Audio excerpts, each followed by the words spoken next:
Don't scream, you're not getting out of this car. The words landed before Ava Carter even had time to process the mistake, before the door fully shut behind her, before her tired brain caught up with what her instincts were already screaming. This wasn't her ride. The lock clicked with a quiet finality that felt louder than a siren, and just like that, the world outside, the streetlights, the passing traffic, the late-night buzz of the city, slipped away behind tinted glass moving at nearly 50 miles per hour. Ava's hand hovered near the door handle, her pulse quick but controlled, the way it always was in a crisis, the way it had been trained to be after years of double shifts, long nights, and people depending on her to stay calm when everything else wasn't. She didn't scream. She didn't panic. She looked up. The driver didn't turn. The radio was off. The car smelled faintly of leather and something colder, something intentional. And then she saw him. Sitting in the back seat across from her, one arm resting casually, posture relaxed like he owned not just the car but every second inside it, was a man whose presence didn't need introduction. Sharp suit. Still eyes. The kind of silence that made other people speak less. Ava didn't know his name yet, but she understood power when she saw it. "I'm sorry," she said, her voice steady despite the tension pressing in from every side. "I think I got in the wrong car." For a moment, nothing. Just the hum of the engine and the faint blur of neon lights sliding across the window like streaks of color that refused to stay still. Then he spoke, calm, precise, almost polite. "People don't get into my car by accident." The sentence wasn't loud, but it didn't need to be. It settled in the space between them like a rule that had already been broken. Ava felt it then, not just fear, but something deeper, something structured. This wasn't random. This was controlled. Her fingers tightened slightly against her scrub pants, grounding herself, counting breaths the way she had beside hospital beds when monitors beat too fast or too slow. 1 second. 2. 3. Think. Observe. Adapt. That was how you survived. The car didn't slow. It didn't turn toward anything familiar. And then, just as the tension reached a point where even silence felt sharp, the man across from her shifted. Subtle at first. A slight tightening of his jaw. A flicker in his breathing. Ava noticed immediately. Because that's what she did. That's who she was. While everyone else in that car saw power, control, authority, she saw something else. A body under pressure. A rhythm slightly off. A signal most people would miss. And in that moment, before she understood who he truly was or what she had just stepped into, Ava Carter realized something even more dangerous than the situation itself. The man who held all the control in this car might not be in control of his own body anymore. The shift was small at first, almost invisible to anyone who was not trained to notice it, but Ava saw it instantly because she had spent years watching bodies fail in quiet ways before they ever collapsed in loud ones. His breathing was no longer steady, it came shallow, uneven, like something inside him was tightening without warning, and the color beneath his skin changed just enough to break the illusion of control that filled the car. The driver kept his eyes forward, the man in the passenger seat adjusted his posture but said nothing, because in a world like this, you did not react unless you were told to. But Ava leaned forward slightly, her voice low and precise, not emotional, not afraid. "Sir, are you feeling pressure in your chest?" The question cut through the silence differently than anything else had, not as a challenge, not as a plea, but as a fact that demanded attention. The man's eyes flicked toward her for the first time with something sharper than authority. Something closer to irritation, or maybe disbelief that she had spoken at all. But then it happened again, a controlled inhale that did not quite finish, a pause too long between breaths, and Ava knew that pattern. She had seen it at 3 in the morning in emergency rooms where seconds mattered more than titles. "Pull the car over," she said, clearer now, firmer, the kind of tone that did not ask for permission. The driver hesitated, just a fraction. But in that fraction lived the entire hierarchy of power. No one moved without his approval, and for a moment it seemed like nothing would change, like the car would keep moving, like control would win over instinct, until the man in the back exhaled slowly, his hand tightening slightly against the seat beside him, and Ava did not wait for confirmation. "If you keep driving, you are risking his oxygen flow. You need to stop now. This time there was no hesitation in her voice, no softness left, just clarity, and something about that clarity shifted the air inside the car. The driver glanced in the mirror, just once. Just enough to break protocol, and then the car slowed, not abruptly, not dramatically, but enough for the moment to breathe, enough for Ava to move. She leaned closer, careful, controlled, her eye scanning his posture, the tension in his shoulders, the rhythm of his chest. She did not see a mafia boss, she did not see power or danger or consequence, she saw a patient whose body was signaling distress, and that was something she understood completely. "Listen to me," she said quietly, her voice dropping into something steadier, something almost grounding. "You need to slow your breathing, in through your nose, out through your mouth. Do not fight it." For a second, just a second, it looked like he might ignore her, like the weight of who he was would override the simplicity of what she was asking. But then his eyes held hers, not with authority this time, but with something else, something that had nothing to do with power and everything to do with survival, and in that space, something shifted, not loud, not dramatic, but undeniable. The car was no longer controlled by fear or status, it was controlled by the one person who knew what to do, and for the first time since she stepped inside, Ava Carter was not the one trapped in the car, she was the one everyone else was waiting on.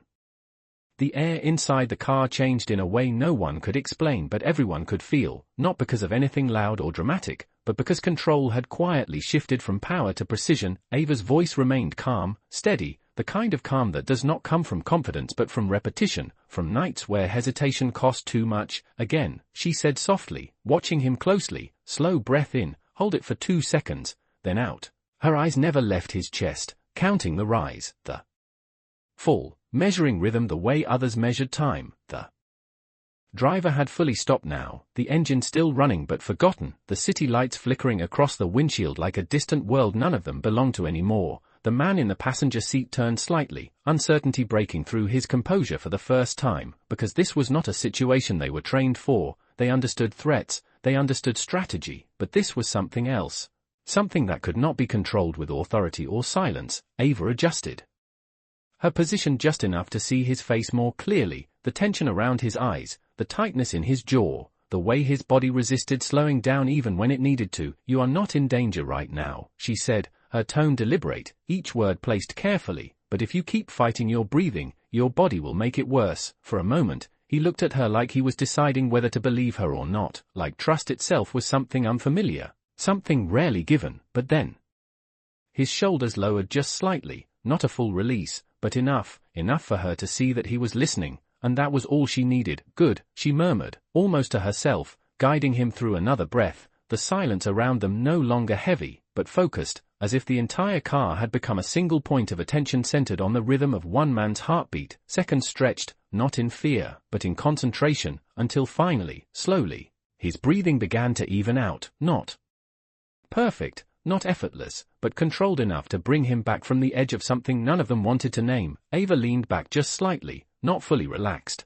but certain enough to shift from urgency to assessment, her mind already moving to the next step, because stabilizing was only the beginning. "Do you have any medical history I should know about?" she asked, direct, professional, as if this were a hospital room instead of the backseat of a car that felt more like a locked world. He did not answer immediately, but his eyes stayed on her, studying her now, not as an interruption, not as a mistake that entered his space, but as something unexpected, something he could not easily define. "No," he said finally, his voice quieter than before, not weaker, but changed, as if something in him had shifted along with the rhythm of his breathing. Ava nodded once, already piecing together what she needed. Then this was likely triggered by stress or pressure. "You need to rest and get checked properly," she said, her tone returning to neutral, controlled, the same tone she used with every patient regardless of who they were, because to her, that was the truth that mattered, not status, not power, just the body and what it needed. The man in the front seat finally spoke, his voice cautious.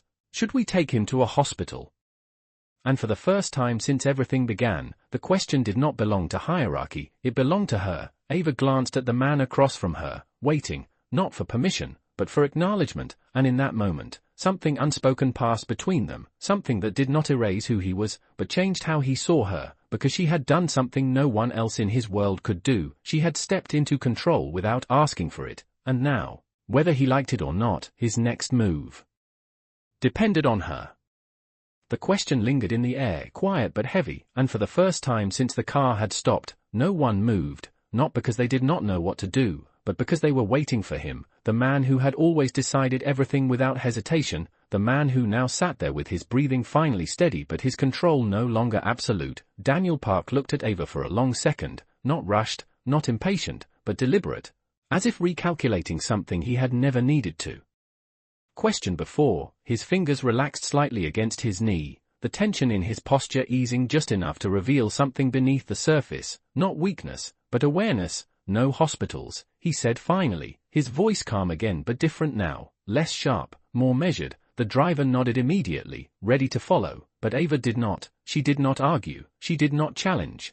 She simply held his gaze with the same steady focus she had used moments ago. "Then you need a safe place where your body can actually recover," she replied, her tone even, not confrontational, just factual, because to her this was not about authority, it was about outcome. The man in the front seat shifted again, clearly unsure, because no one spoke to Daniel like that, not directly, not without permission. But Ava was not part of their world, she did not understand their rules, and more importantly, she did not care about them. She cared about what she had seen, what she knew, and what could happen if it was ignored. Daniel studied her again, longer this time, his eyes narrowing slightly, not in anger but in thought, as if trying to understand why she was not intimidated, why she was not backing down, why she was still speaking to him like he was just another patient instead of the most powerful man in the car. "You talk like you are in charge," he said quietly, and there was something almost curious in the way he said it. Ava did not react to the statement, did not soften or retreat. "Right now, your body is," she answered, simple, direct, undeniable, and for a moment, something almost unnoticeable passed across his expression, not offense, not resistance, but recognition, the kind that comes when someone says something you cannot argue with, even if you do not want to hear it. The silence that followed was no longer tense, it was deciding, the kind of silence where something shifts without needing to be announced. Then Daniel leaned back slightly, his voice steady again, but no longer distant. "Take us somewhere quiet," he said, and this time the order did not feel like control, it felt like acceptance. The driver nodded and pulled the car back into motion, the city lights returning around them. But nothing about the moment felt the same, because the balance inside the car had changed, not completely, not permanently, but enough. Ava sat back into her seat, her hands resting calmly in her lap, her breathing even, her focus still sharp. She did not ask where they were going, she did not ask what would happen next, because she understood something most people did not. When you step into someone else's world, especially a world built on power and silence, the rules are never spoken, but they are always there, and yet, somehow, she had already broken the first one. She had made herself seen, not as a mistake, not as an intruder, but as someone necessary. And as the car moved deeper into the night, one thing became clear in a way none of them could ignore. Ava Carter was no longer just the woman who got into the wrong car, she was now part of whatever came next.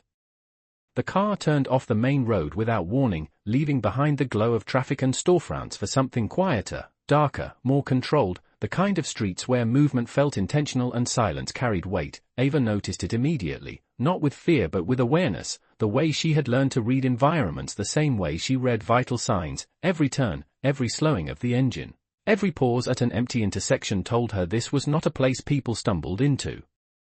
This was a place they were brought. The vehicle finally came to a smooth stop in front of a building that did not try to impress but did not need to. Clean lines, tinted windows, no visible signs, the kind of place that existed without asking to be noticed. The driver stepped out first, opening the door without a word. The man in the front seat followed, scanning the surroundings out of habit rather than concern. Ava remained still for a moment, her eye shifting briefly to Daniel, not asking, not waiting, just observing, and he met her gaze again, not with command this time, but with something quieter, something closer to acknowledgement. "You are coming inside," he said, his tone calm, not forceful, but not optional either. Ava stepped out of the car without hesitation, her feet hitting the pavement with a sense of grounding that had nothing to do with safety and everything to do with clarity. Whatever this place was, whatever world she had just stepped into, she was already in it. The doors opened as they approached, not automatically, but from within, revealing a space that felt more like a controlled environment than a home. Dim lighting, polished surfaces, minimal noise, everything arranged with purpose, not comfort. Ava walked in without slowing, her posture straight, her expression neutral, the same way she entered patient rooms where uncertainty was constant but hesitation was not allowed. Daniel moved ahead of her now. His steps measured, his breathing still. Stable but not fully recovered, and she noticed that too, the slight delay in his stride, the way his body still held tension beneath control. "Sit," she said, not loudly, not sharply, but clearly enough that it cut through the room without effort. For a split second, the men around them froze, not because of the word, but because of who said it, and to whom. But Daniel did not react the way they expected. He simply paused, then lowered himself into the nearest chair, the movement controlled but not resisted. Ava stepped closer, her focus narrowing again, her world shrinking to what mattered, his breathing, his posture, his response. Everything else faded into background. "You need water," she added, glancing briefly toward the others. And this time no one questioned it. One of the men moved immediately, returning with a glass before she had to ask twice, because something had already shifted in the room, not loudly, not completely, but enough that her presence was no longer ignored. Ava took the glass, placing it in Daniel's hand with a calm precision that made it feel routine, not extraordinary. "Small sips," she instructed, watching closely, her tone steady, consistent, the same tone she would use with anyone, regardless of where they came from or what power they held outside that moment. Daniel followed, not because he was told, but because somewhere between the car and this room, something in him had decided to listen. The silence returned again, but it was no longer the same silence as before. It was not built on control or fear, it was built on something else entirely, something none of them had planned for. And as Ava stood there, steady and unshaken in a place she should not have belonged, one truth settled quietly into the space around them: she had not just entered their world, she had changed the way it moved.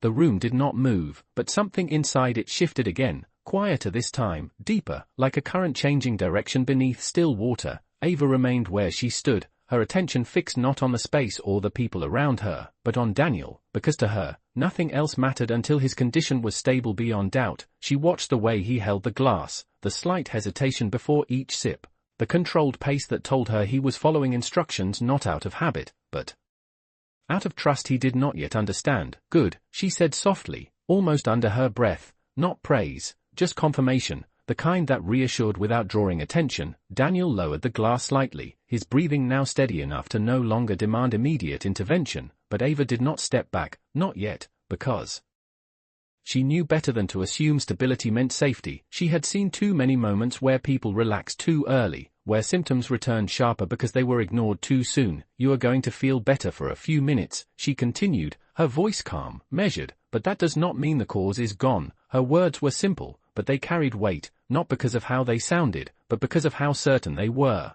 The man standing near the door shifted his stance again, exchanging a glance with the driver, uncertainty passing silently between them, because in this room, people were used to clear commands, immediate solutions, not explanations that required patience. But Ava did not adjust her tone for them. She spoke the same way she always did, clear, direct, grounded in truth rather than expectation. Daniel looked at her again, longer this time, his gaze steady, no longer sharp or guarded, but searching, as if trying to place her somewhere in a world that did not usually allow for people like her. "You are not afraid," he said quietly, not as a question, but as an observation. Ava met his eyes without hesitation, her expression unchanged. "I do not have time to be," she replied, and there was no arrogance in it, no challenge, just honesty, the kind that did not need to prove itself. Something about that answer settled into the room differently than anything else she had said, because it did not try to impress, it did not try to resist, it simply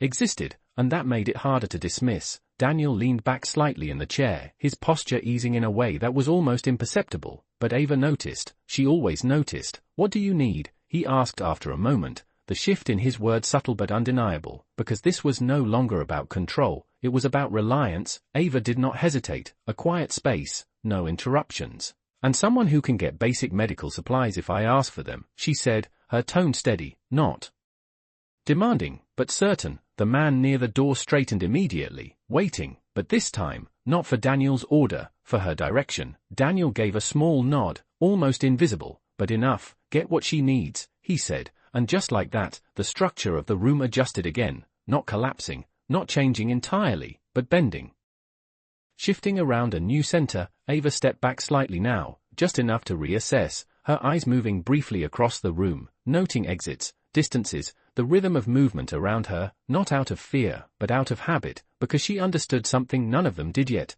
This moment was not over, it was only paused, and whatever had caused his condition in the first place was still there, waiting, and as she turned her attention back to him, one thought settled quietly in her mind with the same clarity as everything else she had done so far. She had not just stepped into their world, she had stepped into a problem they could not solve without her.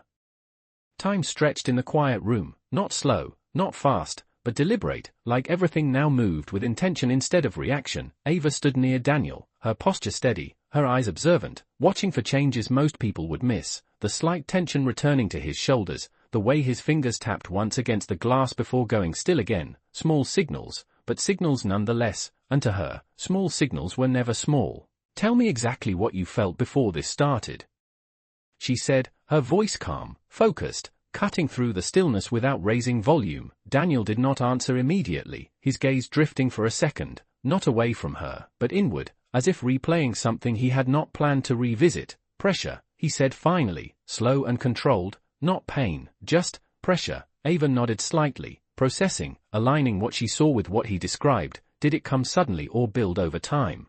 she asked, already narrowing possibilities in her mind.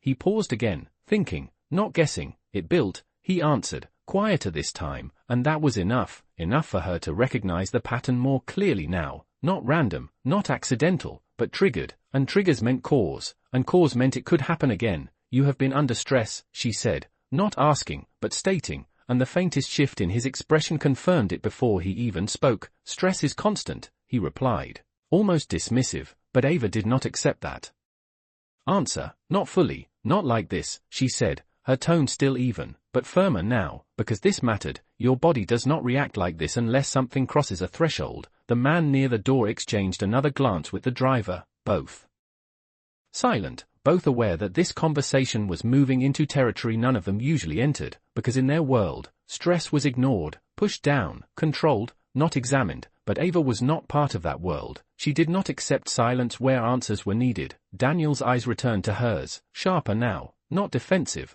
but attentive. "And what happens if it happens again?" he asked, and for the first time. There was no authority in the question, only reality. Ava did not hesitate. "Next time could be worse," she said plainly. "No dramatics, no fear, just truth. Your body already showed you the warning signs. If you ignore them, it will not stay this controlled." The words settled into the room heavily, not because they were loud, but because they were undeniable, the kind of truth that did not bend to power or status. Daniel leaned forward slightly, his elbows resting on his knees, his posture no longer guarded, but engaged. "So what do I do?" he asked, and this time there was no distance between them, no hierarchy, just a question that needed an answer. Ava stepped a little closer, her voice steady, grounded. "You slow down," she said, simple, direct, but not easy. "You identify what is pushing your body past its limit, and you stop treating it like it does not matter." The silence that followed was different again, not tense, not uncertain, but reflective, because what she was asking was not something he was used to hearing, not something his world made space for, but something in the way she said it made it impossible to dismiss. And as Daniel sat there, breathing steady but thinking deeper than before, one realization began to take shape, quiet but undeniable. For the first time in a long time, control was no longer about what he could command, it was about what he was willing to face, and standing in front of him, unshaken and unapologetically direct, Ava Carter had just forced that moment into existence.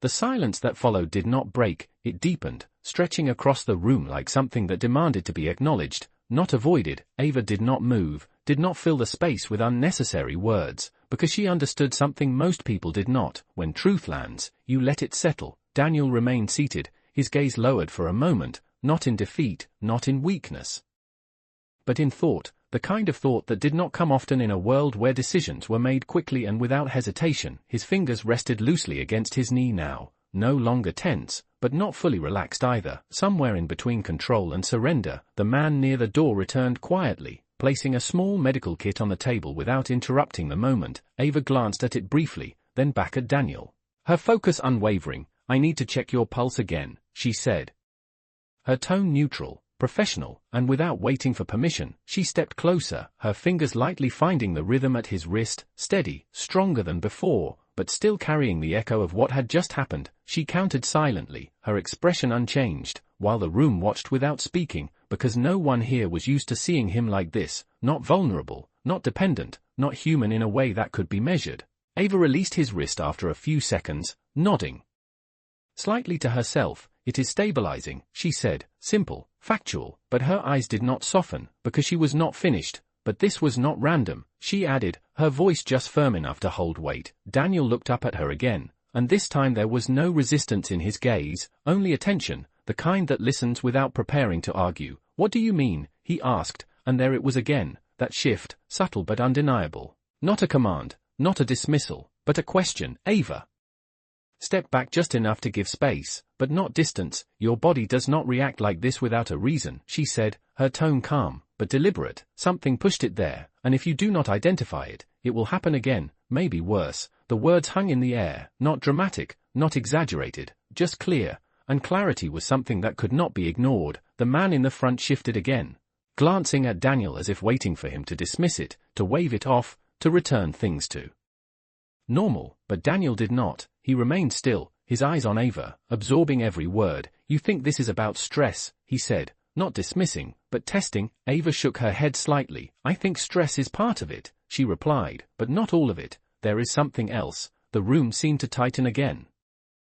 Not with fear, but with focus, because uncertainty in a space like this was rare, and now it was sitting right in front of them. Ava reached for the medical kit, opening it with practiced ease, her movements calm, efficient. She pulled out a small flashlight, stepping closer again. "Look at me," she said, her voice steady, and Daniel did, without hesitation, without question. She checked his eyes, the response, the timing, the subtle details most people overlooked, and what she saw made her pause, just for a fraction of a second, not enough for anyone else to notice, but enough for her to register it. Something was off, not critically, not immediately dangerous, but enough to matter, enough to change what this moment meant. She lowered the light slowly, her expression unreadable, her mind already moving ahead, connecting patterns, evaluating possibilities, and when she spoke again, her voice was just as calm as before, but the weight behind it had shifted. "You need a full evaluation," she said, precise, controlled, because this might not be just stress. The room went completely still, not because of fear, but because of what that sentence implied, and for the first time since everything began, the situation was no longer just about what had happened, it was about what might be coming next. The words did not echo, but they settled into the room with a weight that no one could ignore, not because they were loud, but because of what they suggested. Ava stood still after speaking, her hands relaxed at her sides, her expression calm, but her mind moving quickly, replaying every detail she had observed, every signal his body had given her, every inconsistency that did not align with simple stress. Daniel did not respond immediately, his gaze steady on her, but quieter now, more internal, as if something in her words had reached a place he did not often let people access. The man near the door shifted again, this time less subtle, his concern no longer hidden. "What does that mean?" he asked, unable to hold the question back, but Ava did not look at him. Her focus remained on Daniel, because this was not a conversation for the room, it was for the person whose body had spoken first. "It means your body is reacting to something deeper than pressure alone," she said, her tone even, measured.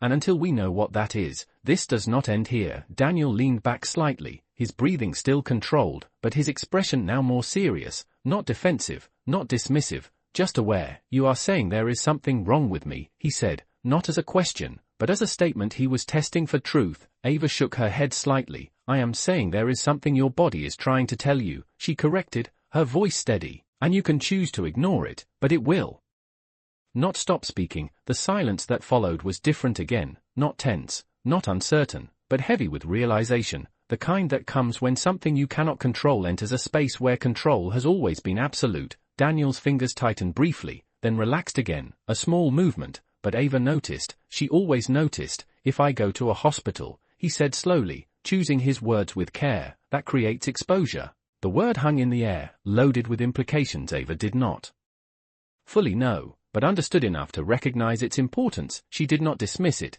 did not challenge it, she simply adjusted. "Then we find another way," she said, practical, immediate, because to her, the solution mattered more than the setting, but doing nothing is not an option. The man near the door stepped forward slightly, tension returning to his posture. "We have our own doctors," he said, almost defensive, as if trying to re-establish control over the situation. Ava finally glanced at him, her expression calm but firm. "Then call them," she replied, "because if this happens again without preparation, you will not have the same window to respond." Her words were not threatening, not dramatic, just precise, and precision was harder to argue with than fear. Daniel's eyes remained on her, unbroken, as if weighing not just her words, but her presence, her certainty, the way she had stepped into a situation she should not have survived and turned it into something they now depended on. "You speak like you have seen this before," he said quietly, and Ava held his gaze without hesitation. "I have," she answered, simple, direct, no embellishment,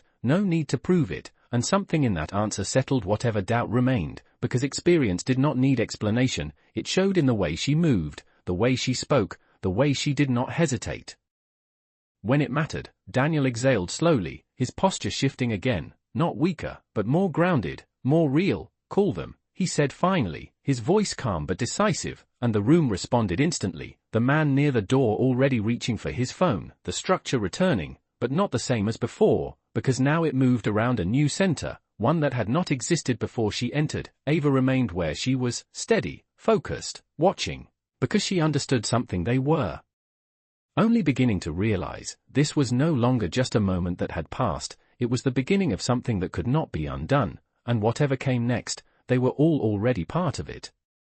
The room did not erupt into motion, it shifted into it with precision, quiet footsteps, low voices, the kind of coordination that did not need to be announced because it had been practiced too many times to require explanation. The man near the door stepped aside as he spoke into his phone, his tone controlled, respectful, but urgent beneath the surface. Ava remained still, her attention not on the movement around her but on Daniel.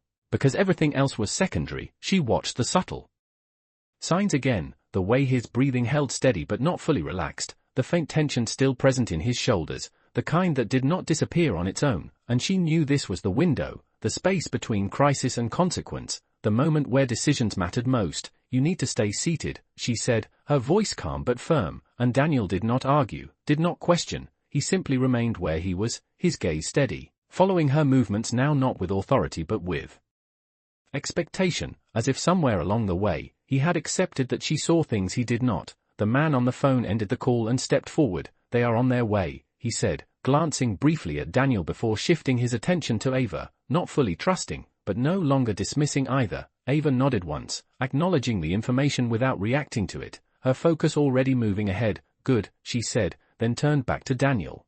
"Until they get here, we keep everything stable."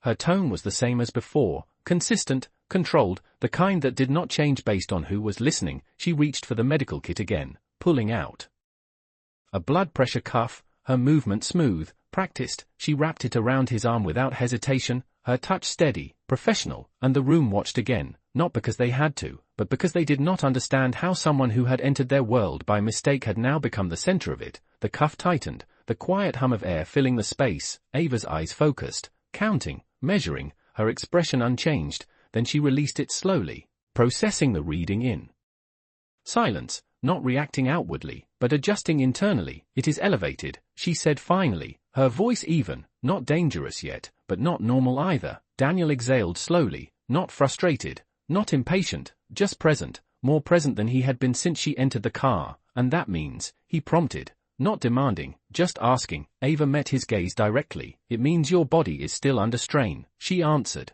"And until we reduce that, it will not fully recover." The words were simple, but the implication was not, because reducing strain was not something that could be solved with a single action. It required change, and change was something his world did not easily allow. The man near the door shifted again, his voice lower now, more cautious. "How long until he is stable?" Ava glanced at him briefly, then back at Daniel. "He is stable enough for now," she said, "but stability is not the same as resolution."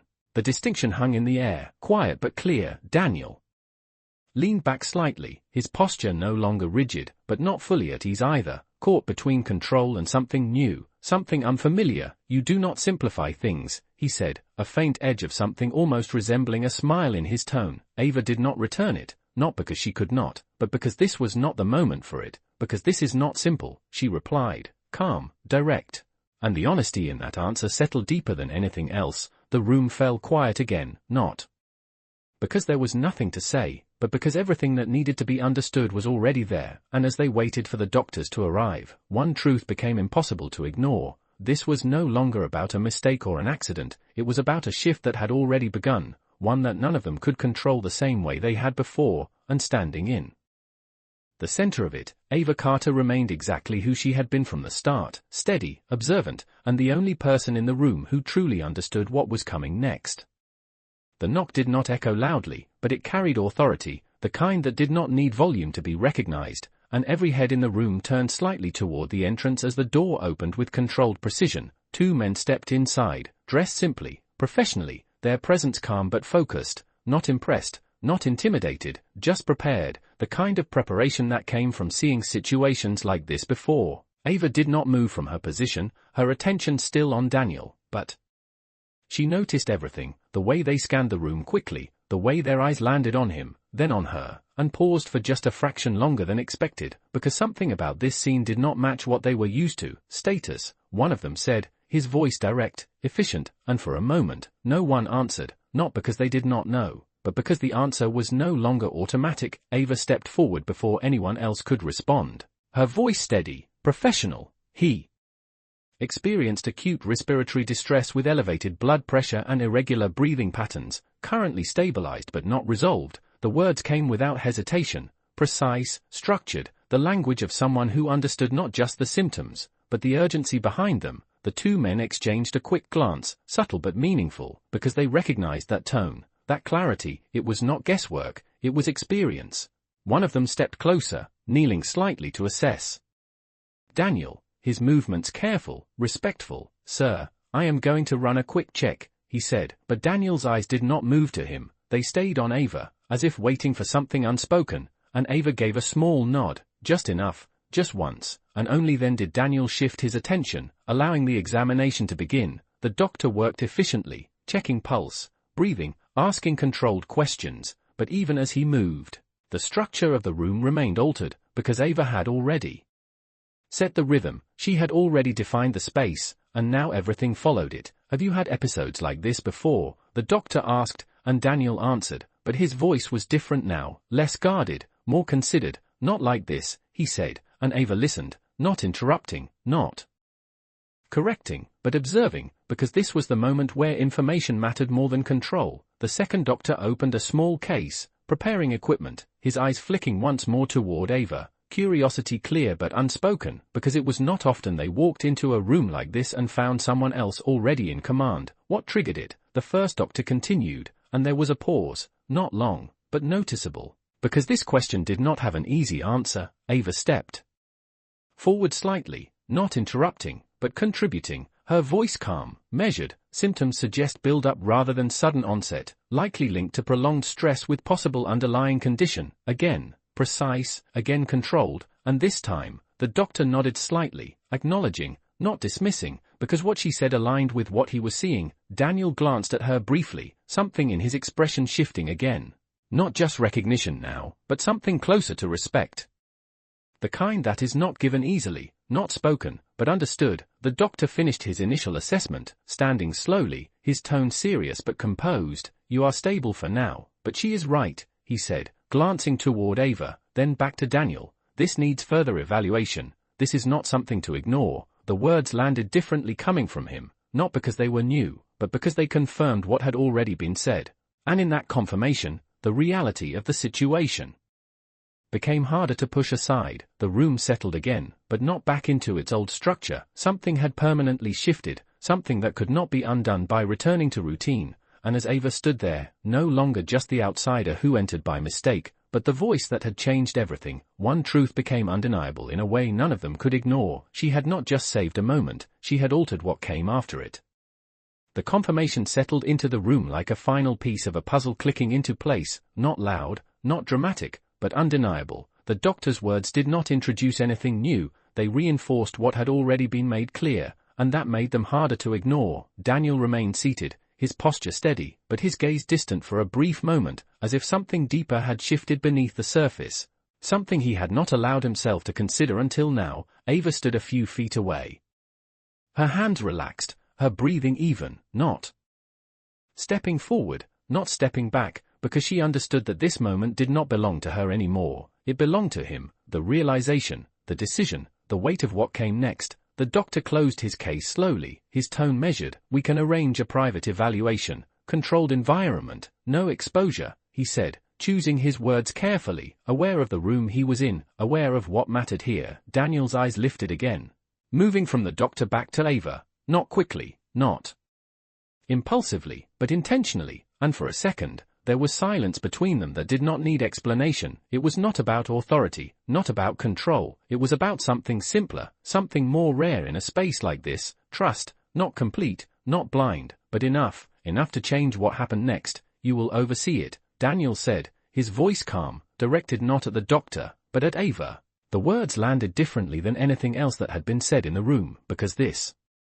was not a command, it was a decision, and it shifted everything again. The men around them did not react outwardly, but the tension in their posture returned, not resistance, but adjustment, because this was not how things usually worked. Ava did not respond immediately, not because she was unsure, but because she was considering, weighing what that meant, what it required, what it changed. Her world was simple, structured, built on long shifts and quiet responsibility. His world was something else entirely, led, controlled, and unpredictable, and now those two worlds were intersecting in a way neither of them had planned. I am a nurse, she said finally, her voice calm, grounded, not rejecting, not accepting, just stating truth. Daniel held her gaze, unshaken. You are the only one in this room who saw it before it happened, he replied, just as steady, and there was no argument in that, no exaggeration, just fact, the kind that left little room for refusal. Ava exhaled slowly.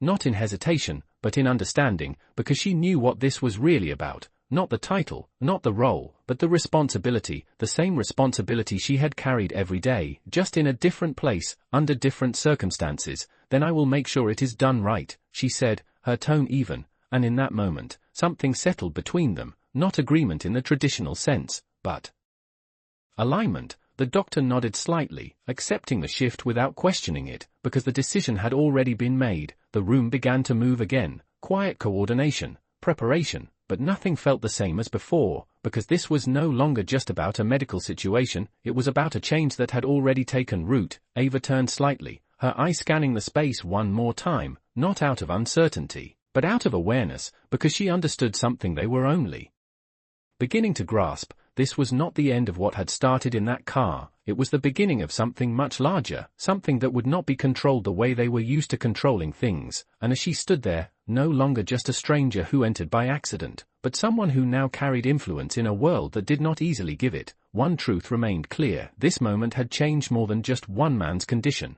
It had changed the direction of everything that came next.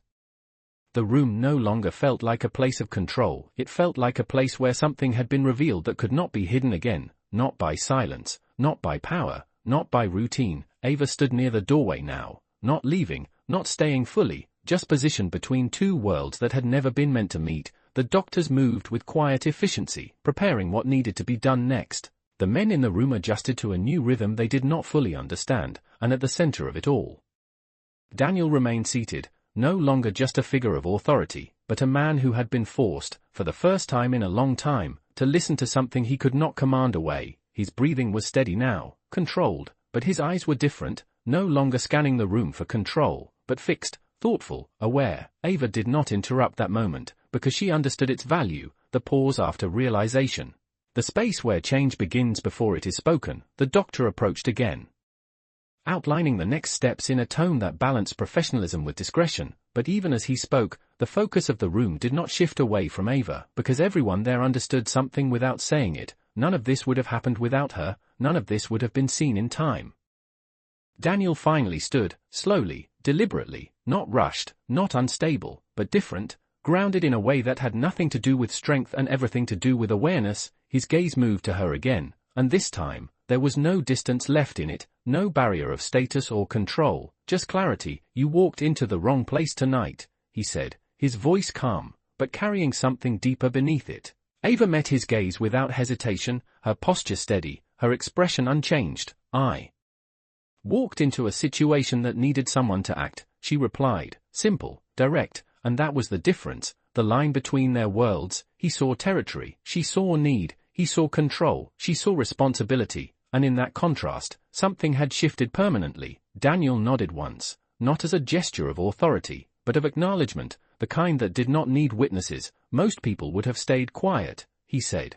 And Ava's answer came without pause, without performance. Most people are not trained to listen when it matters, she said, and that was the truth that settled into the room one final time. Not loud, not dramatic, but absolute, the kind of truth that does not fade once it is understood. The doctor signaled quietly that everything was ready, the next step already in motion, but before the moment could move forward, Daniel spoke again, softer this time, but no less clear. You did more than your job tonight, he said, and Ava did not smile, did not deflect.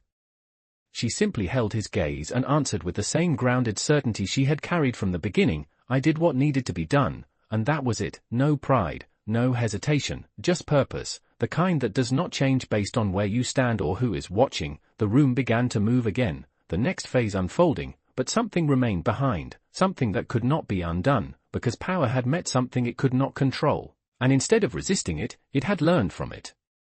And as Ava stepped forward into whatever came next, one truth stayed with everyone in that room, clear and unshaken: money can control a room, but only humanity can change it.